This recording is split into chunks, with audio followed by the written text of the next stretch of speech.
de communication.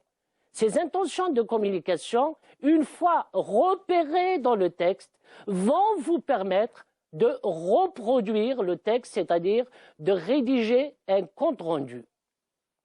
Qu'est-ce qu'un compte-rendu? Un compte-rendu est un texte composé de 3 parties. Premièrement, présentation du document et de la thématique. Deuxièmement, les intentions de communication de l'auteur. Il est préférable de déceler une intention par paragraphe.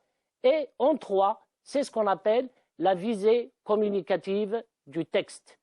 Aujourd'hui, nous allons aborder un texte type bac. Pour mieux cerner cette problématique, nous invitons M. Bendine à nous lire cette première activité. Monsieur Bendine, bonjour. Bonjour. La première activité porte sur la nature du document ainsi que sur la thématique. Pour cela, nous vous invitons à découvrir avec nous les consignes arrêtées. La consigne 1, le document présenté est 3 possibilités, un article de presse, un extrait d'une œuvre, un extrait de guide touristique. Choisis la bonne réponse. Consigne 2. Ce document traite de l'importance de la femme dans la société occidentale, du rôle de la femme dans la société musulmane, de la place et du rôle de la femme à travers les siècles. Monsieur Saïdi, quels sont les éléments que l'on pourrait déceler dans le texte afin d'aider les élèves dans leurs réponses? Très bien, merci. Pour mieux répondre à cette activité, on doit travailler sur le texte. Observez attentivement le texte. Colorez les éléments permettant d'identifier le thème, d'identifier la référence et d'identifier l'auteur. Ces éléments sont de 2 natures, des indices textuels et des indices grammaticaux. Ainsi, on a la femme, elle, la maternité qui est un substitut lexical, la femme, les femmes, et on a aussi la référence du texte, le deuxième sexe. Monsieur Bendine, quelle réponse pouvez-vous proposer pour cette première activité? Découvrons maintenant ensemble les réponses. Le document présenté est un extrait d'une œuvre. Pour la consigne 2, de la place et du rôle de la femme à travers les siècles. Maintenant, en vous inspirant des réponses obtenues à partir des 2 consignes, essayez de rédiger une petite synthèse. Monsieur Saïdi, quels sont les éléments sur lesquels pourraient s'appuyer les élèves pour rédiger cette synthèse? Merci. Donc, l'objectif de cette activité est avant tout de rédiger la présentation du texte. Nous pouvons dire donc, le texte présenté est un extrait de l'ouvrage Le deuxième sexe de Simone de Beauvoir. Ce document traite de la place et du rôle de la femme à travers les siècles. Monsieur Bendine, quel est l'objet de la deuxième activité? La deuxième activité porte sur les intentions de communication. L'activité 2, d'après l'auteur, les ethnographes affirment que la femme primitive, et là vous avez 3 possibilités, effectue les mêmes tâches que l'homme, ne partage pas les mêmes activités des hommes, effectue les mêmes tâches que l'homme tout en mettant au monde des enfants. Choisis la bonne réponse. La consigne 2. À l'époque agricole, la femme, première possibilité, devient un être sacré et respecté, est reléguée au second rôle et enfin assure la seule fonction de procréation. Choisis la bonne réponse. La consigne 3. Dans ce texte, l'énonciateur rapporte que dans l'ère sédentaire de la femme, La femme occupe une place très honorable en prêtresse et gouvernante. Deuxième possibilité, la femme fait l'objet d'une indifférence totale. Et enfin, la troisième possibilité, la femme est l'égale de l'homme. Choisis la bonne réponse. Là aussi, M. Saïdi, quels sont les éléments dans le texte qui pourraient aider les élèves dans leur réponse? Très bien. Donc, concernant cette activité, on va travailler sur le paragraphe 1 et le paragraphe 2, c'est-à-dire relever du texte les éléments qui nous permettent de répondre à la consigne 1, à la consigne 2 et à la consigne 3. Autrement dit, c'est le rôle de la femme. Découvrons ensemble le texte. Dans le premier paragraphe, les éléments sur les pertinents sont: elle partage les activités des hommes en mettant au monde des enfants. C'est l'époque primitive. La seconde consigne concerne l'époque agricole, c'est-à-dire une fois que la société est sédentarisée. Et là, la femme devient un être sacré. La maternité, autrement dit la femme, devient une fonction sacrée et cette dernière est assurée d'un prestige. C'est la création même privilégiée de la société. On la vénère et elle va même jusqu'à occuper des postes très importants. Monsieur Bendine, quelle réponse avez-vous choisi pour cette activité? Alors, découvrons ensemble maintenant les réponses attendues. Alors, d'après l'auteur, les ethnographes affirment que la femme primitive, pour la première consigne, effectue les mêmes tâches que l'homme, tout en mettant au monde des enfants. Pour la consigne 2, à l'époque agricole, la femme devient un être sacré et respecté. Et enfin, pour la consigne 3, l'énonciateur rapporte que dans l'ère sédentaire de la femme occupe une place très honorable en prêtresse et gouvernante. Maintenant, en vous inspirant des réponses obtenues dans les 3 consignes, essayez de rédiger une synthèse. Oui, comme tout à l'heure, M. Saïdi, quels sont les éléments qui permettent aux élèves de réaliser leur synthèse? Très bien.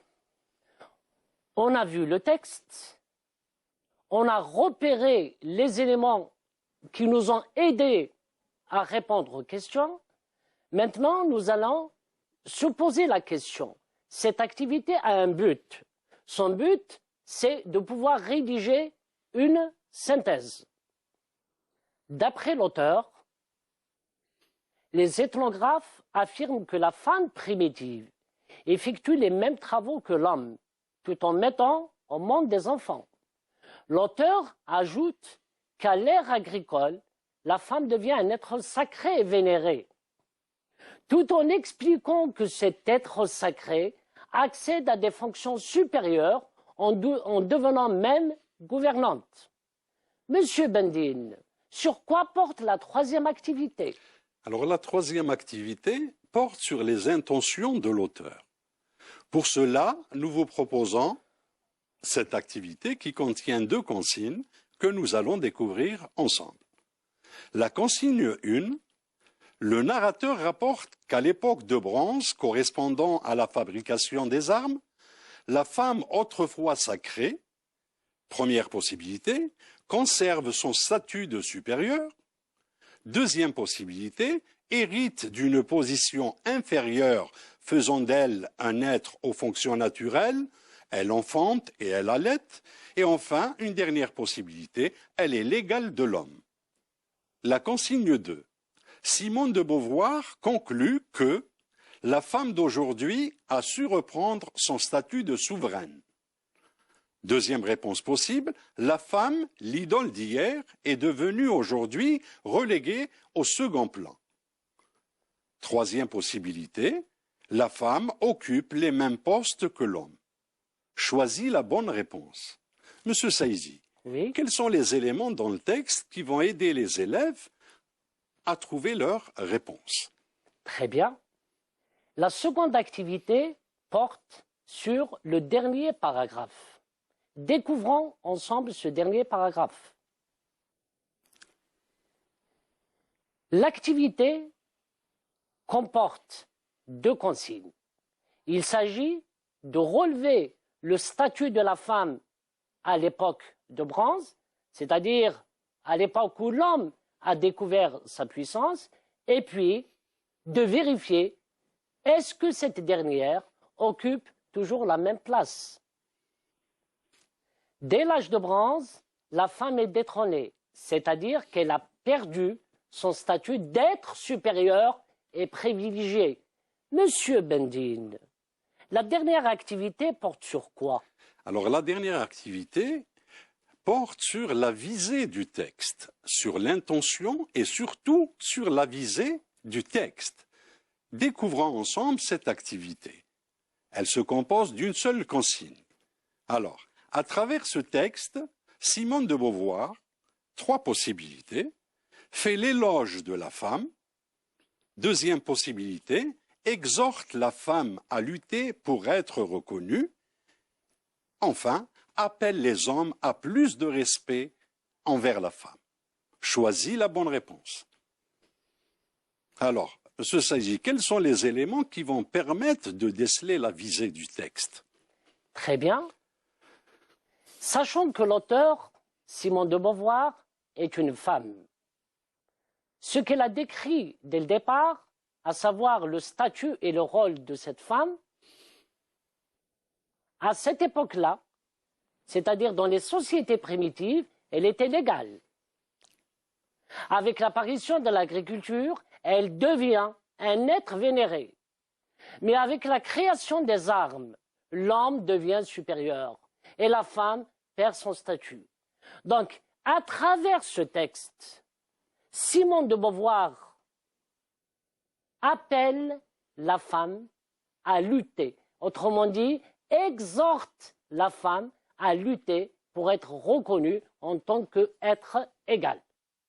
Monsieur Bendine, quelle réponse avez-vous choisie?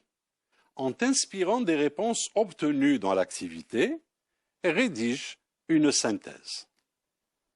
Alors, M. Saïzi, quels sont les éléments qui vont leur permettre de rédiger cette synthèse? Très bien. Lorsqu'on parle de ce qu'on peut appeler la visée communicative, c'est-à-dire le pourquoi du texte, tout message est porteur d'une information.